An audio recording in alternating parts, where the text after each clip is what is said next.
वर्णिवेशरमणीयदर्शनं मन्दहास रुचिराननम्बुजं पूजितं सुरनरोत्तमेर्मुदा धर्मनन्दनमहं विचिन्तये।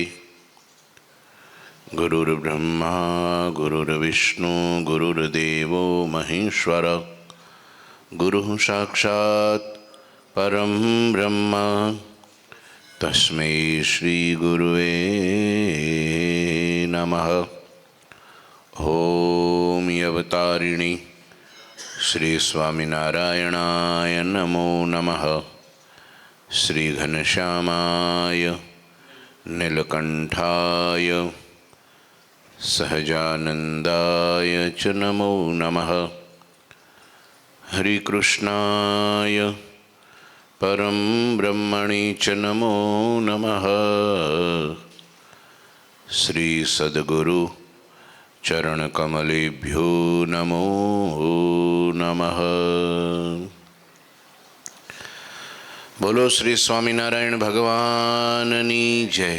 श्री ठाकुर जी महाराजनी जय। श्री हरिकृष्ण महाराजनी जय। श्री घनश्याम महाराजनी जय। श्री सद्गुरुदेवनी जय। श्री 500 परमहंसनी जय। जय श्री स्वामीनारायण। श्री पुरुषोत्तम चरित्र भाग 2 अध्याय 62। जब यह भूपर करत बिहारा न भूमि गिनत निज भाग्य अपारा गंगादिक परस ही अस ज्ञानी पुनित होत है तब यह पानी। સંતદાસજી મહારાજ જ્યારે મહારાજ પાસે પધાર્યા અને ત્યારે મહારાજે એમની બધી મહિમાની વાતો કરી કે આવા સંત છે છતે દેહે ઠેઠ અહીંથી બદ્રિકાશ્રમમાં વયા જાય, ત્યાંથી પાછા અહીંયા આવે, માનસરોવરમાં સ્નાન કરે ત્યારે લાકડા જેવું શરીર થઈ જાય એનું કેવું, અને છતાંય પણ એને મુક્તો લાવીને પાછા ભગવાન પાસે પહોંચાડે, ત્યાંથી આદેશ થાય એટલે સીધા અહીંયા આવે. અને આવા વિરક્ત પુરુષ એને માટે લખે છે કે આવા સંત જ્યારે પૃથ્વી ઉપર વિચરણ કરે છે ત્યારે પૃથ્વી પોતાના અપાર ભાગ્ય માને છે. ગંગાદિક નદીઓ જ્યારે આવા જ્ઞાની સંતનો સ્પર્શ પામે છે ત્યારે તેમનું જળ પવિત્ર થઈ જાય છે. આ વાત આપણે છેલ્લે કરી હતી. સ્વામી કહે સુનહું સંત દાસા करहूँ सत्संग में ही निवासा यो कही श्याम समिष्या कीनी तब नहीं मगिरी बाट ही લીની. પછી મહારાજે કહ્યું, હે સંદાસજી સાંભળો, તમે સત્સંગમાં નિવાસ કરીને રહો, સત્સંગમાં ફરો, એમ કહીને શ્રીહરિ ઈશારો કર્યો કે જાઓ સત્સંગમાં વિચરણ કરો. ત્યારે સંદાસજીએ હિમાલય તરફ જવાની વાટ લીધી. કેમ? હિમાલયમાં ન્યાય સત્સંગ કરવાનો હતો. ન્યાય પેલા કોણ? હિમાલયમાં પેલું ગામ, એનું નામ શું? એનું નામ ભક્ત ચિંતામણીમાં લખ્યું છે. ન્યા મહાસ્વામીએ સત્સંગ કરાવ્યો. ગલુ ભક્ત કે દલુજી ભક્ત, ત્યાં હિમાલયમાં, હિમાચલ પ્રદેશમાં, ન્યા ઠેઠ એમને સત્સંગ કરાવ્યો. સત્સંગમાં વિચરણ કરો, હવે વાતો કરો, ભગવાનની ઓળખાણ કરાવો. તમારે હવે બીજી કાંઈ વિશેષ સાધના કરવાની કંઈ બાકી રહેતી નથી. અને પછી સંદાસજી હિમાલયની વાટ લીધી છે. કનીણા ગામની પાસે કાળુભાર નદી તે સમયે વહેતા જળથી પૂર્ણ ભરેલી હતી. અને સંદાસજી સ્વામી તો જેમ ભૂમિ ઉપર ચાલે તેમ નદી ઉપર ચાલીને આગળ વયા ગયા. કાળુભાર નદી 2 કાંઠાવા જાતી હતી. મહારાજે કીધું કે જાઓ, ઈશારો કર્યો આમ, અને ચાલતા થયા. તે નદી આડી આવે ને, સમજ્યા? નદી આડી આવે ને, હવે જાવું કેમ? હામે કાંઠે તણાઈ જાય નીતર. તે સ્વામી તો જેમ પૃથ્વી ઉપર ચાલે ને એમ પાણી ઉપર ચાલતા ચાલતા વયા ગયા. લ્યો, આ ઐશ્વર્ય, આ એનું પ્રતાપ. આવા તો લાગડ સંતો હતા મહારાજ પાસે. હો હા, કરિયાણામાં જન્માષ્ટમીનો ઉત્સવ કર્યો. આમ તે મુનિરાજ ઉત્તર દિશા તરફ ગયા. હે દાદા ખાચર, હવે હું શ્રીહરિની કથા આગળ સંભળાવું છું. પછી શ્રીહરિએ રાજા ભક્તોને સર્વે સંતોને સંદેશો આપવા મોકલ્યા અને મુનિઓના બધા મંડળોને તેડાવ્યા કે જાઓ બધા સંતોને ભેગા કરો. કેમ? મુનિજન સબ કરિયાણે આયે, પ્રભુ દર્શન કરી અતિ મુદ પાયે. संतन को पूछे सुखकारी, दिशत दुर्बल देह तुम्हारी. करो आहार कछु अधिकारी, हो वही सुख से भजन सदाई. यो उचरे धरि के अनुरागा, तदपि प्रभु प्रिय तपयरु ત્યાગા. સૌ સંતોના મંડળો કરિયાણા ગામમાં આવ્યા. મહારાજે બધાય સંતોને બોલાવ્યા. બધાય દોડી દોડીને આવ્યા. પ્રભુજીના દર્શન કરીને આનંદ પામ્યા. અને પછી સુખકારી પ્રભુજીએ સંતોને કીધું, બધાને બેહાડ્યા. સંતો, હા મહારાજ, તમારા દેહ દુર્બળ બહુ દેખાય છે. કે મહારાજ, દુર્બળ તો દેખાય ને, તમે તપના નિયમ આપ્યા છે. ભિક્ષા માગવી, પછી એ ભિક્ષામાં રોટલો, શાક, જે કંઈ દાળ ભાત કે જે કંઈ આવે, મિષ્ટાન, ફરસાણ, જે ગોળ, ઘી, તેલ, એ બધું ભેગું પાણી પેલા કપડાની જોડીમાં કરવું અને પાણીમાં જબોળવું. અને પછી જે કાંઈ ખારું ખાટું તીખું ચીકણું ગળ્યું નીકળી જાય, પછી જે વધે ને એ ખાવું. એના ગોળા વાળીને ખાવા. એમાં કાંઈ હોય પછી તો વજન ઉતરે જ ને. પાછું આપણે આમ પાછું વજન થઈ ગયું હોય 100 કિલો, પછી કે ઉતારતા 1 વર્ષનો મહેનત કરું છું પણ કાંઈ ઉતરતું નથી. કેમ? તો કે જમવામાં કેમ છે? તો કે એ બરાબર છે. ઉતરે? દોરાવા ચડે, ઉતરે નહીં. પાછું આમ પેલું બંધ કરે તો બીજું સામે ચાલુ કરે. એટલે એમાં એવું ને એવું સેટિંગ બધું બેલેન્સ એમનેમ રહે. વધે ઘટે નહીં, એટલું થાય. લ્યો ફાયદો, વધે નહીં પણ ઘટે નહીં, કેમ કે બધું ત્યાંથી મળી જતું હોય. પણ આ સંતો તો કેવળ આવી રીતનું ખાય ને. કેટલું ખાય પછી? એવા કંઈક ખાવા જેવી કંઈક તમને મોહનથાળ ભાવતો હોય તો તમે 2 બટકા વધારે જમો, કારણ કે ભાવે છે. બહુ સારો બન્યો લ્યો 2 મૂકી દો, બરાબર? 2 વધારે ખવાય ભાવતું હોય. હવે જે ભાવતું ન હોય ને એ 2 મૂકી દીધા હોય તો 1 પડતું મૂકે. અને આવું કોને ભાવે ભાઈ? તો મહારાજની આજ્ઞા, એટલે શરીરને ટકાવવા પૂરતું બસ આહાર કરતા સંતો, બાકી તપ કરતા, 1 ટાઈમ લેતા એ પાછું. હવે આવી રીતના નિયમ. એ સંતો ભિક્ષા માગવી, જોડીમાં નાખીને જબોળીને વધે એ ખાવું ને, એ 1 ટાઈમ ખાવું ને ભજન કરવું અને ફરવું સતત. પાછું ચાલવાનું. એમ એ વખતે કાંઈ પ્લેન થોડા હતા કે આવી મર્સિડીઝ ગાડીઓ થોડી હતી. અને ચાલીને જવાનું એટલે તરત કલાકમાં તો ખાલી થઈ જાય. પછી તો બધું શરીરનું જે કાંઈ હોય એ જ વપરાય.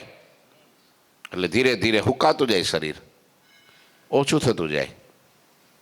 આહાર વધારે હોય તો શરીર વધે ને, એમને માફુડું થોડું વધે. એટલે શરીરના ભગવાને સંતોના શરીર બધાય એકદમ નિર્બળ, દુર્બળ જોયા. હાવ આમ કે સંતો, હા તમારી મને ચિંતા થાય છે. શું મહારાજ, અમારી શું ચિંતા કરવાની પ્રભુ? અમે તમારી ચિંતા કરીએ કે મહારાજ કુરાજી ન થઈ જાય.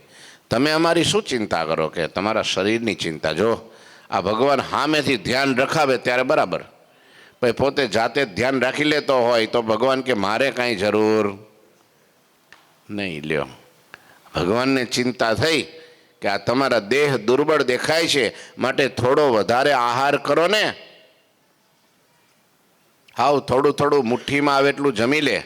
હા, બધાને અલગ અલગ કેવા નિયમો. મહારાજે 114 નિયમો બદલ્યા હતા. પ્રકરણ જેને કહેવાય. લ્યો, શરીરને તાવી નાખતા. હાવ ભગવાન નીલકંઠ વર્ણીએ પણ તપ એવું કર્યું, પછી એના સંતો કંઈ બાકી રાખે? કોઈ પથ્થર મારે તો લોહી નીકળે, પણ ઓલા પથ્થર મારે તો પાણી નીકળે પણ લોહી ન નીકળે. વિચારો, આવું ઉગ્ર તપ, એક એક પાસળી, હા આમ રીતસર દેખાય, ગણી શકાય એવું શરીર કરી નાખ્યું. બોલો, અરે ચાલતા ચાલતા મૂર્છિત થઈને ધરતી ઉપર ઢળી પડે, 3 દીના ઉપવાસ. વિચારો, આવું તપ ભગવાને કર્યું. એટલે એના સંતોને એમ થાય ને કે અમારા પ્રભુને તપ બહુ વાલું છે, અને મહારાજને ખરેખર તપ વાલું છે. વચનામૃતમાં કાર્યણીના 10મામાં કીધું કે સાધુએ તો તપે કરીને ભગવાનને રાજી કરવા. એટલે પહેલેથી ગુરુજી બહુ નાના હતા, 11 વર્ષની ઉંમરના હતા, ત્યારથી ધારણા પારણા કરે છે. 11 વર્ષના છોકરાને પૂછો જી કેટલાય ટાઈમ જમવા જોઈએ, બોલો. આખો દી ભેડિયો ચાલુ ને ચાલુ હોય, બંધન ન થાય. હા, કલાક થાય ને મોઢામાં નાખે, કલાક થાય ને મોઢામાં નાખે. કાં એમ ન નાખે તો પૈસા તો ખિસ્સામાં નાખે જ, બહાર નીકળે એટલે તરત હાલો ભૂંગળા, હાલો ડાળિયા, હાલો કુરકુરિયા, આમ ચાલુ ને ચાલુ હોય. 11 વર્ષના હતા ત્યારથી એ ધારણા પારણા વ્રત કરે. બોલો, 6 મહિના, 4 મહિના, ઘણી વખત તો હોડ મહિના, ક્યારેક વરસ આખું વરસ ધારણા પારણા. આજે એક ટાઈમ જમવાનું, કાલે કાંઈ નહીં જમવાનું, પરમદી એક ટાઈમ જમવાનું, એના આગલા દિવસે કાંઈ નહીં જમવાનું.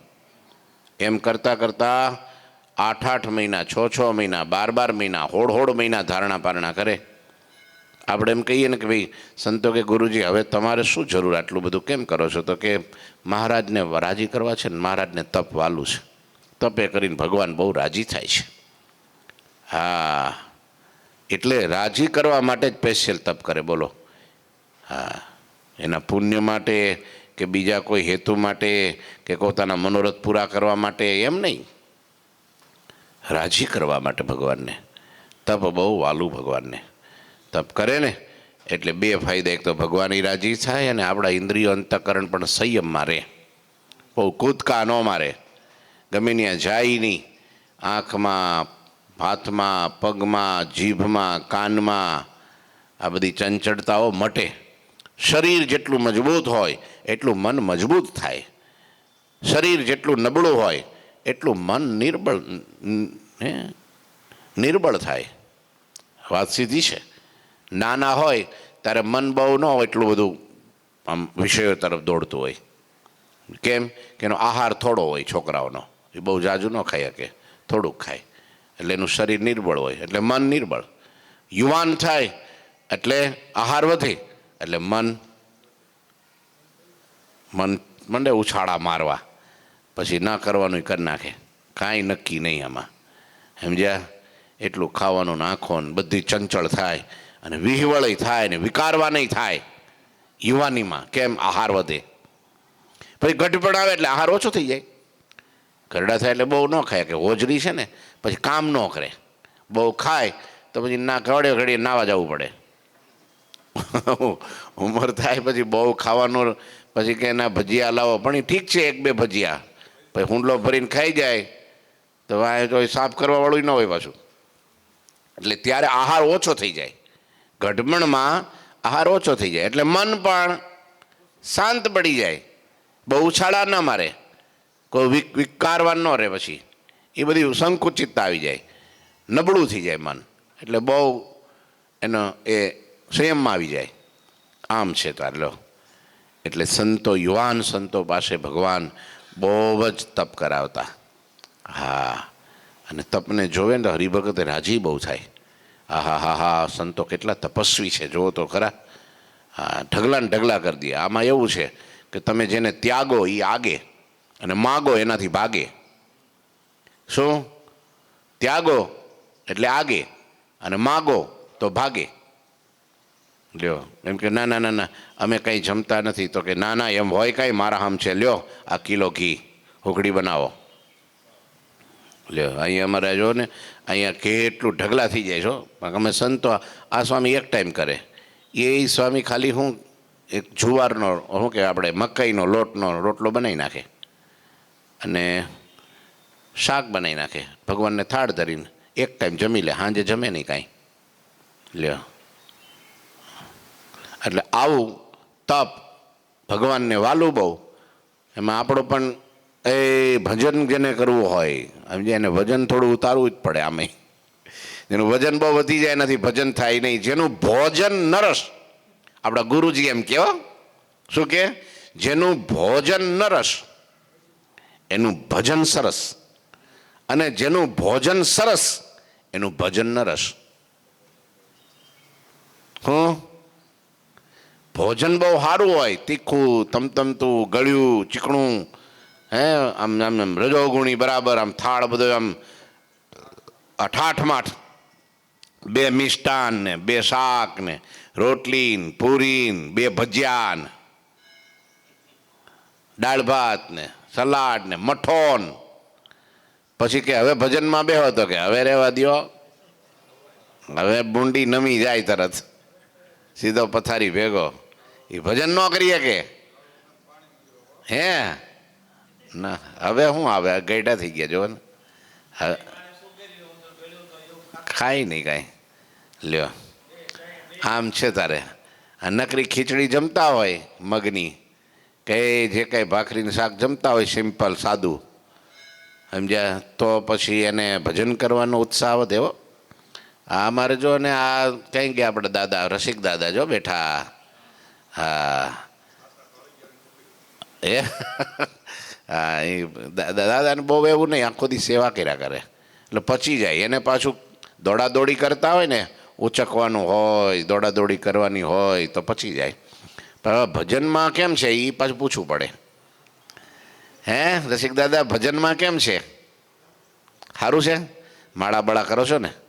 અમારે આ ક્યાં ગયા આપણે દાદા, આપણે અરવિંદ દાદા, લ્યો એ પાછા આખામાં વાળીને આ જમે નહીં કોઈ દિયો, લગભગ તમે જોયું હોય રસિક દાદા? કોઈ દી નહીં હોય. અહીંયા જ રસોડા હોય, ધમધમાટી બોલતું હોય, અહીંયા 200-500 માણસોના રસોડા હોય, પણ એ આખું ગ્રાઉન્ડ સાફ કરે, ગટરો સાફ કરે, આ બધી કચરાપેટીઓ સાફ કરે, સંત નિવાસ હોલ પોતા મારી દે, વાળી નાખે, બધું જ કરી નાખે, પણ જમવા ન બેસે, ઘેરે જઈને જ જમે. બોલો. એ કે મારે એક ભાખરી અને થોડુંક જે કાંઈ ખીચડીનું શાક હોય, પતી ગયું. લ્યો, પણ એ પાછા આખામાં વાળી નવરા પડે એટલે અહીંયા થાંભલાને ટેકે બેહીને હાથમાં માળા લઈ લે. મેં બહુ જોયું. સાંજે રોજ આવે ને તો એ બધું પ્રદક્ષિણા કરી લે, થોડી દંડવટ કરી લે, પગે લાગી લે, અને પછી માળા લઈને સંતોને જે સ્વામિનારાયણ કી આવે અને પછી માળા લઈને બેસી જાય. ભજન થાય એનાથી, મન સ્થિર રહે એનું, ભગવાનનું આમ ચોંટી જાય. અને ઘણા તો બાપ રે કુદા કૂદ કુદા કૂદ કુદા કૂદ, મન નથી જ્યાં સંયમમાં, ધ્યાન ન થાય એનાથી. જેનું ભજન ભોજન બહુ સરસ હોય ને એનાથી પછી ધ્યાન ન થાય, હુઈ જ જાય અને કાં કૂદાકૂદ કરે, સ્થિર ન રહે ભગવાનમાં. એટલે મહારાજે સંતોને કીધું તપ કરજો, એટલે ભજન થાય, ધ્યાન થાય, ભગવાન રાજી થાય. પછી સંતો એટલું બધું ભજન, મહારાજને રાજી કરવા માટે એટલું બધું તપ કર્યું કે દુર્બળ દેહ થઈ ગયા. પછી મહારાજને કેવું પડ્યું, સંતો બહુ શરીર નબળા કરી નાખ્યા, બહુ ધ્યાન નથી આપ્યું શરીર બાજુ. હવે શરીરમાં શું ધ્યાન આપવાનું? એક દી ગમે એટલું તમે સાચવો તો એ અંતે એ રાખ થઈ જ જવાનું છે. ગમે એટલું તમે સાચવો તો ધૂળ થઈ જ જવાની, પંચભૂતમાં મળી જ જવાનું છે. એ કાંઈ હારે આવવાનું, બધા ભેગા થઈને લાકડામાં નાખીને બાળી જ દેવાના છે. એને શું જોઈએ, ભાડું કેટલું જોઈએ? હા, તમને એમ થાય કે આના વિના નહીં ચાલે, પણ તમે 15 દી છોડો તોય તમારું શરીર તો હાલ્યા જ કરે, એ નહીં બીજું. અને તમને જેવું ભોજન જેટલું વધારો એટલું વધે, અને ઘટાડો એટલું ઘટે. ઊંઘ જેટલી વધારો એટલી વધે, ઘટાડો એટલી ઘટે. અમુક માણસના મનના ભ્રમ હોય, આટલું તો આમ જોઈએ જ, આટલું તો આમ જોઈએ જ. આ નરેન્દ્ર સાહેબ 2-2.5 કલાક 3 કલાક હોવે જ લ્યો, તો આખા ભારતને ચલાવે છે, ને હારામાં હારું ચલાવે. વિદેશના લોકો છાતી ઠોકીને કે વાહ, ભારત તો ભારત છે હો, કે જ છે ને. હે આવો વડાપ્રધાન અમારી પાસે હોય તો ઓહો હો વિશ્વ ઉપર રાજ કરીએ કે.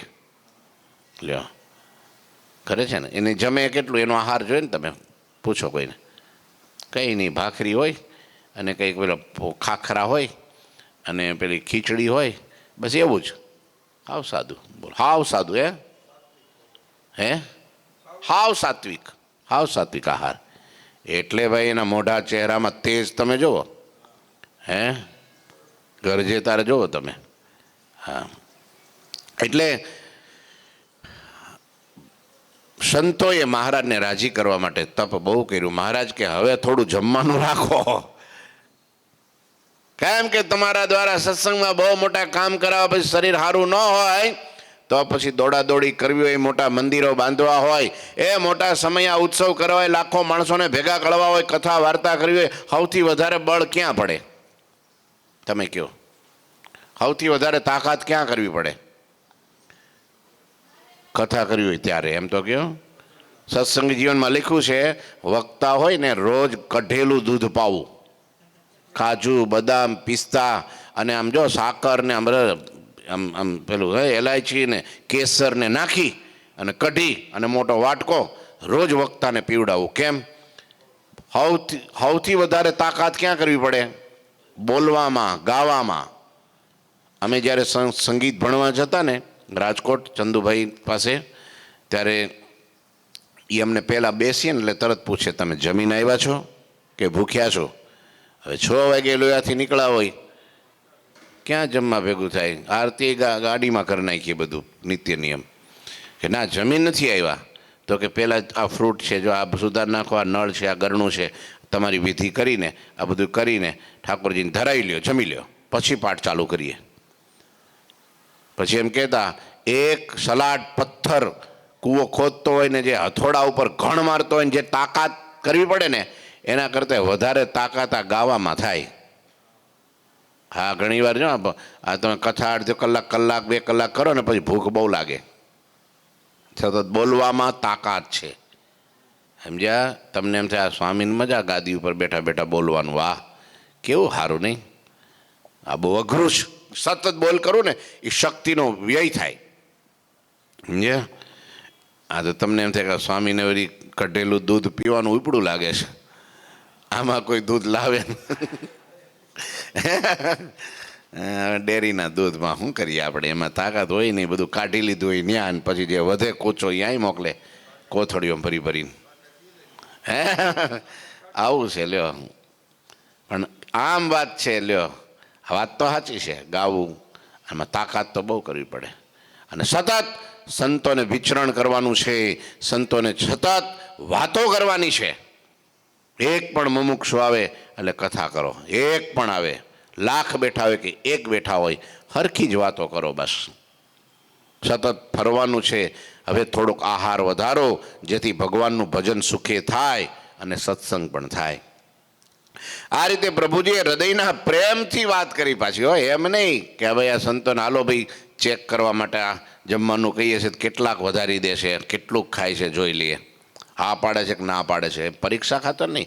પ્રેમથી કીધું, હવે મારે મારા સંતોને હાંચવાને, ભગવાને સંતોને જે હાંચવા છે ને જગતમાં કોઈ હાંચવી ન શકે. એ જમાનામાં વડતાલની અંદર સંતો માટે ધર્મશાળા બનાવી, આજ પણ છે મોજૂદ. તમે જુઓ, એ વખતે મોટા મોટા રાજા મહારાજાઓની, એના મંત્રીઓને રહેવા માટે, એના કારભારીઓને રહેવા માટે હવેલીઓ નહોતી. એવી સંતો માટે એ વખતે, એ ગરડા હોય કે વડતાલ હોય, જુનાગઢ હોય, હવેલીઓ મહારાજ માટે, મોટા સભા મંડપો સંતો માટે. અને સંતો માટે ધર્મશાળાઓ હાગના લાકડા વાપરી, શીશમના લાકડા વાપરી અને એ બનાવેલી ઊભી, આજ પણ હજી એવી ને એવી ઊભી છે. લો, કાંઈ ન થાય,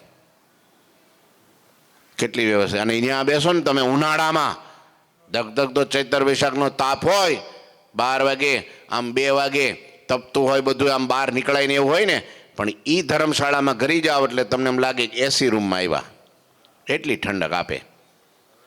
લ્યો, ત્યાં સંતોને રાખતા, સુવડાવતા, અને એ જ ધર્મશાળામાં પંક્તિઓ કરીને જમાડતા, ને માથે દૂધપાક રેડતા, ને 5 વખત, કેટલી વખત, કેટલી વાર, કંઈક મને લાગે 300 વખત, 496 વખત પંક્તિ કરી. લખેલું છે ત્યાં ધર્મશાળામાં, વડતાલની ધર્મશાળામાં 496 વખત ત્યાં સંતોની પંક્તિ કરીને ત્યાં જમાડ્યા મહારાજે. પોતે આમ ખેસ ખંભે નાખી અને કમરે કસી અને બરાબર આમ લાડવાની ડોલો લઈ અને મોઢામાં આપીને જમાડતા. અને 1 વાર નહીં, 2 વાર નહીં, 3 વાર નહીં, 4, 5 વખત પીરસે. અને થાકી જાય ને મહારાજ એટલે વિસામો લે ત્યાં. એ આજે ત્યાં ચરણારીને પધરાવેલા છે, જ્યાં ભગવાન વિસામો લેતા. આમ ઉપાડીને ફરીને દોડીને થાકી જાય ને એટલે પછી ત્યાં બેહે. વળી પાછા મહારાજ પીરસવા નીકળે. એ મહારાજે સંતોને કેવા હાચવાય છે વિચાર કરો. રહેવાનું કેવું, જમાડે કેવું, ધ્યાન રાખે કેવું. એક સાધુ બીમાર પડે ને ખબર પડે કે આજ છે નહીં, ક્યાં ગયા તો કે બીમાર છે, તો મહારાજ પછી હોવા ન જાય, સીધા ધર્મશાળામાં જાય. એના માથા પાસે બેહે, માથે હાથ મૂકે અને પૂછે કેમ લાગે છે. આમ પ્રભુના દર્શન કરે, શરીરનું બધું દુઃખ વિસરી જાય. લ્યો, એને રાબ પીવડાવે, સરસ મજાનો હવેજનો રોટલો બનાવડાવે, એને જેવું ભાવે એવું જમાડાવે, ધ્યાન રાખે. મુક્તાનંદ સ્વામી બીમાર પડ્યા ત્યારે એનો દરબારગઢમાં ખાટલો હતો અને ત્યાંથી મહારાજ કે નહીં, મુક્તાનંદ સ્વામી બીમાર છે માટે એને ન્યા નહીં, ધર્મશાળામાંય નહીં, તો મારી અક્ષર ઓરડીમાં હું જ્યાં હોઉં ત્યાં મારા સ્વામીનો ખાટલો ઢળાવો અને ન્યા એને ગાટલું નાખી દો ને એમાં હું હુવડાવીશ. મારી નજર પામે એનું ધ્યાન રાખીશ, એની કેર લઈશ, એની સેવા કરીશ. બોલો, ભગવાન સ્વયં મુક્તાનંદ સ્વામીને બોલો એની પથારી અક્ષર ઓરડીમાં લઈ દીધી. હવે જ્યાં સુધી હાજા ન થાય ત્યાં સુધી એને અહીં જ રાખવા છે, મારી નજર સામે રાખવા છે. વિચારો, આ પ્રેમ હતો સંતો પ્રત્યેનો મહારાજનો. મહારાજ એવું કહેતા, સંતોથી મોટી મિલકત મારી કાંઈ છે જ નહીં. આ સાચી મિલકત મારી આ નહીં, મંદિરો નહીં, આ પ્રોપર્ટી નહીં. આ દાદા ખાચરે મને 1000 વીઘા જમીન આપી દીધી, મારા નામે લખી દીધી, એ મારી પ્રોપર્ટી નથી. મારી સાચી પ્રોપર્ટી તો મારા સાધુ છે. મને મારા અક્ષરધામ, મારા ગૌલોક ધામ, મારા વૈકુંઠ ધામ કરતા પણ મને અતિ વાલા મારા સંતો છે, મારા પ્રાણ કરતા પણ પ્યારા. પ્રાણ થકી મને વૈષ્ણવ વાલા. હે, હા, એ વાત સાચું છે. સંતો વાલા છે એમને ભાઈ, પ્રાણ થકી પણ પ્યારા છે. લો, એ સંતોને મહારાજ પ્રેમ કરે છે. પ્રેમથી કીધું હાલો પંક્તિ કરો, હાલો હું તમને જમાડીશ. હવે તમારા શરીર, મહારાજ કે અમે છે ને વન વિચરણ કરી અને લોજમાં આવ્યા ને ત્યારે મુક્તાનંદ સ્વામી અમારું શરીર જોયું ને પછી મુક્તાનંદ સ્વામી અમારું ધ્યાન રાખતા. અને પછી રામાનંદ સ્વામી મળ્યા ને તો રામાનંદ સ્વામી તો બહુ ધ્યાન રાખતા કે આ વર્ણીનું શરીર દુર્બળ થઈ ગયું છે, તે આમ જો પકવાન બનાવીને જમાડે, ઘીવાળું તેલવાળું, કે શરીર થોડું પુષ્ટ થાય. આમાં વળી આ હું આ કોઈક જોવે તો આ વર્ણી આ બધું સંભાળશે, આ કેવું સંભાળશે. હાવ ટીટમકડી હોય, કંઈ ખાતા પીતા ન હોય ને શરીર દુબળું હોય તો બધાય શું કે આ એક સોફાના ખૂણામાં હમાઈ જાય એવા છે, આ શું કરશે એમ થાય ને.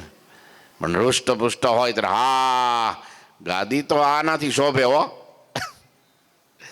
લાગે રૂપાળી. હા, અને આ આભા પ્રભા જોઈ ને લોકો દોડે સીધા. હા, એટલે કહેવાનો અર્થ રામાનંદ સ્વામીએ પણ વર્ણીને બહુ હાંચવા. લ્યો, માલિશ કરાવતા તેલની, બોલો, શરીરમાં રોજ માલિશ કરાવે સ્વામી પોતે વર્ણીને, શરીર સારું રાખવા માટે. સારું સારું જમાડે, ધ્યાન રાખે, ટાઈમ ટુ ટાઈમ હુવડાવી દે. લ્યો, આને મારે હાચવવા છે. કેમ કે આની ઉપર આખી ધુરા, ધોહરું. ધુરા એટલે શું? ધોહરું. ગાડાનું ધોહરું બળદ ઉપર મૂકવું હોય તો બળદને પહેલા ઘી પાવું પડે, એ ગોળ ખવડાવવો પડે, સરસ હૃષ્ટપુષ્ટ કરવા પડે. આમ જો આમ ટાંકણી અડે ને તારે લોહીની શેર ફૂટે સીધી, એવા કરવા પડે. અને પછી એના કાંધ ઉપર ધોહરું મૂકો ને બાપો કરો ને તારે ગમે એટલો ઊંચો ભર ભર દ્યો ને અને ગમે એવો ઢાળ હોય ને તોય સડી જાય. ખાલી આમ એના બૈડા ઉપર આમ હાથ મૂકો ને ત્યાં તો આમ તમે સીધી છલાંગ મારે. હો, જોયા છે એવા કાઠિયાવાડમાં? લ્યો, હમણાં મને કાળુ દાદા કાલે વાત કરતા હતા કે અમારા વડવાઓ પાસે એવા બળદ હતા, હજી ગામમાં લોકો વાતો કરતા. કેવા બળદ વિચારો, ઠેઠ પીઠવડીથી નીકળે અને ગઢડા 100 કિલોમીટર થાય. 100 કિલોમીટર કે 100 ગાવ એમ કંઈ કીધું, બરાબર હે? 100 કિલોમીટર થાય. પણ ત્યાંથી સાંજે નીકળે ને સવારે અહીંયા મંગળા આરતી કરવા. બોલો, સાંજે ત્યાંથી લાકડાના આખા ગાડા ભરી ભરી આવે તો અમે ગોપીનાથની કે અહીંયા મંગળા આરતી કરી લઈએ. એ બળદ કે અમારા મેં સાંભળેલું કે અમારા ગામમાં ગઢિયાઓ એવી વાતો કરતા કે તમારા વડવા પાસે તમારા દાદા પાસે આવા બળદ હતા કે એવા બળદ ક્યાંય જોયા નથી. એવા પાણીદાર, એવા મોટા હાંઢું જેવા, ઓ કેવા હાંઢું જેવા બળદ એમ કે કાઠિયાવાડમાં. હે મોટા મોટા શિંગડા ને ભીલી ભીલી ભીલી તો એની આગળ કાંઈ નહીં, 5 ભીલી ઉપાડી જાય. હા તો એ 10 કિલોની ભીલી તમે વિચારો, ગોળ ખાઈ જાય, તેલ પાય હો.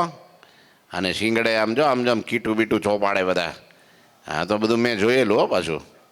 હા હા કીટું, હા ઘી પેલું માખણ તાવે ને એટલે કીટું નીકળે છેલ્લે. એ કીટું નાખી ન દે હે, એ શિંગડા ચોપડે બળદના. હા બળદને શિંગડે ચોપડે ને આમ જગારા મારે હો, શિંગડા જગારા મારે પછી તો. હા આવ્યા માસ્તર મોડા મોડા. એટલે આમ છે લ્યો, આ બધી મજા હતી હો. હવે તો આ બધા ગાડા પાછા ગાડા સુરતમાં આવવા માંડ્યા છો પાછા. જો આ દાદાએ ખવડાવી, જો અહીં તાત્કાલિક, જો અહીંયા પ્રમાણ છે. બોલો બોલો 10 કિલોની ભીલી બળદને ખવડાવી દેતા. લો એમને જોવો જોઈ 15 વર્ષના ત્યારે. હા એટલે કહેવાનો અર્થ પણ એના ઉપર મંડાય કે આ 100 વીઘાની ખેડવી છે તો આ ખેડી નાખશે, અને ખેડી નાખે, કાંઈ ન થાય. એને પછી સવારથી સાંજ સુધી કાંઈ નાખો નહીં ને તોય હાયલા જ જાય, હો હાયલા જ જાય, ઊભા ન રહે. અને અત્યારે તમે જો થોડુંક થાય એટલે કે બેકી મંડે રમવા. હા ઓ હલાવે કે છે ને, ઓ હલાવે પછી. એમ આ સંતો પ્રત્યે મહારાજે ધ્યાન રાખ્યું. કેમ કે આજે મારે આખી ધુરા, સંપ્રદાયની ધુરા મારા સાધુની કાંધ ઉપર છે, એને માથે છે. આ ધોહરા મૂકવાના છે.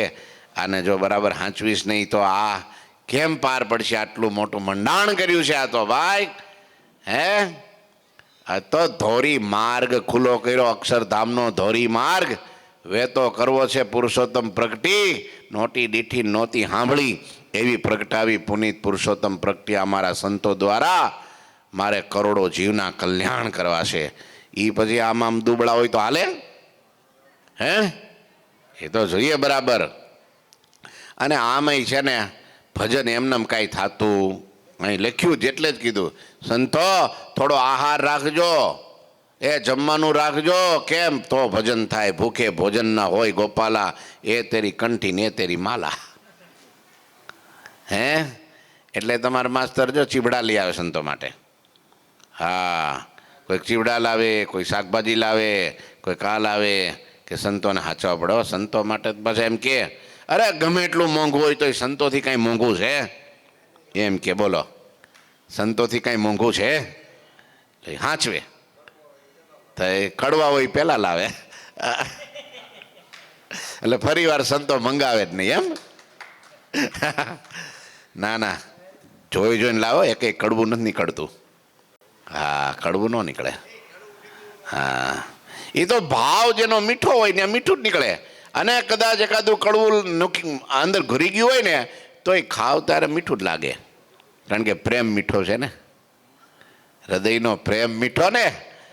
હા થઈ પછી આમ કર્યું. લ્યો હવે આ પૂરું કરી દઉં. મહારાજ કે સંતો આહાર વધારો જેથી ભગવાનનું ભજન સુખે થાય. આ રીતે પ્રભુજીએ હૃદયના પ્રેમથી વાત કરી. છતાં પણ શ્રી હરિને તો તપ અને ત્યાગ પ્રિય છે એમ સમજી સંતો તો તપ પરાયણ રહ્યા. કે આ તો મહારાજ આપણી કસોટી કરતા હોય, બાકી આપણે તો તપ જ કરવું જોઈએ. મહારાજ તો કે પણ આપણે તો મહારાજને શું વાલું છે વધારે? તપ અને ત્યાગ માટે આપણે આપણો આ ક્યારેય છોડવું નહીં. એ રાખશું એટલે મહારાજ રાજી, આપણી ભેળા, એટલે આપણે કોઈ બાધા વિઘન આવવાનું. પછી શ્રી હરિજીએ મનમાંથી આનંદ પામી અતિ પ્રેમથી સર્વ સંતો ભક્તોને પીરસીને જમાડ્યા. શેષજી, દેવરાજ, ઇન્દ્ર અને આ પ્રસાદને પામવા ચાહે છે મોટા મોટા દેવતાઓ, પણ જે મળતો નથી એ પ્રસાદ સૌ સંતોએ અતિ ભાવથી ભગવાનનો હાથનો એક મહિમા જાણીને ગ્રહણ કર્યો. લ્યો, સંતો જમ્યા છે, અહીંયા મહારાજે રોક્યા છે. હજી કરિયાણામાં સંતો બધાય મહારાજ હજી એમને જમાડે છે, લહેર કરાવે છે. આગળની કથા આવતીકાલે. ઠાકોરજી મહારાજની જય. શ્રીપતિ શ્રીધરમ સર્વદેવીશ્વરમ ભક્તિધર્માત્મજમ વાસુદેવમ હરે માધવમ કેશવમ કામદમ કારણમ સ્વામિનારાયણમ નીલકંઠમ ભજે. શ્રી ઠાકોરજી મહારાજની જય. શ્રી સ્વામિનારાયણ.